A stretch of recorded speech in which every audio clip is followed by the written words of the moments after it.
ખેતી અને પશુપાલનને પ્રોત્સાહિત કરવાના સરકારના હેતુને આગળ વધારતા બેંક ઓફ બરોડા દ્વારા 1 ઓક્ટોબરથી 16 ઓક્ટોબર સુધી ખેડૂત પખવાડિયાની ઉજવણી કરવામાં આવી રહી છે, જેને પગલે મહેસાણા જિલ્લામાં વિસનગરથી બેંક અને ખેડૂતના આ અવસરની શરૂઆત કરતા સ્થાનિક ધારાસભ્ય ઋષિકેશ પટેલ, ગ્રીન એમ્બેસેડર જીતુભાઈ પટેલ અને બેંકના અમદાવાદ ઝોનલ અધિકારી SS બંસલે કાર્યક્રમમાં હાજરી આપી હતી. તેમણે ખેડૂતોને સરકાર અને બેંક થકી મળતી વિવિધ યોજનાઓનો લાભ લઈ કૃષિ ક્ષેત્રે પ્રગતિ કરવા માર્ગદર્શન પૂરું પાડ્યું હતું. આ પ્રસંગે જિલ્લાના પ્રગતિશીલ ખેડૂતો, પશુપાલકો અને ઉદ્યોગકારોને તેમની વિશેષ કામગીરી અને સફળતા બદલ પ્રોત્સાહિત કરતા સન્માન આપી પ્રેરણાબળ પૂરું પાડવામાં આવ્યું હતું.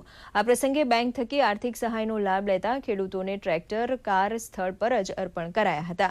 મહત્વનું છે કે જ્યારે ખેડૂતો અને પર્યાવરણના ક્ષેત્રમાં આવતી ખેતીનો આ જે કાર્યક્રમ હતો, ત્યાં ખેડૂતો સેઢાની જમીનનો ઉપયોગ કરી વૃક્ષો વાવે તેવા અંતરના ઉમળકા સાથે ગ્રીન એમ્બેસેડર જીતુભાઈ પટેલે ઉપસ્થિત દરેક ખેડૂતોને ચીકુ, કાજુ સહિતના છોડ નિઃશુલ્ક વિતરણ કર્યા હતા. બરોડા દ્વારા દરમિયાન કિસાન પખવાડિયું દર વર્ષે આયોજન કરવામાં આવે છે. એ જ પ્રકારે આ વર્ષે પણ કિસાન પખવાડિયાનું આયોજન કર્યું છે. એટલે એ રીતે જે બેંક ઓફ બરોડાના સહયોગથી આગળ વધેલી સંસ્થાઓ છે કે ઇન્ડસ્ટ્રીઝ છે, એમાંથી રાઇઝિંગ ઇન્ડસ્ટ્રીયલિસ્ટ તરીકે આજે અમારું સન્માન કરવામાં આવ્યું છે.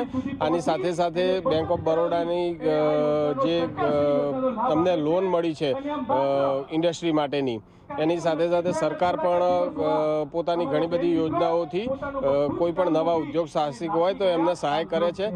મશીનરી વગેરે પર સબસિડી પણ આપે છે અને ખૂબ સારું અનુકૂળ વાતાવરણ જે ગુજરાતમાં છે એ પૂરું પાડે છે.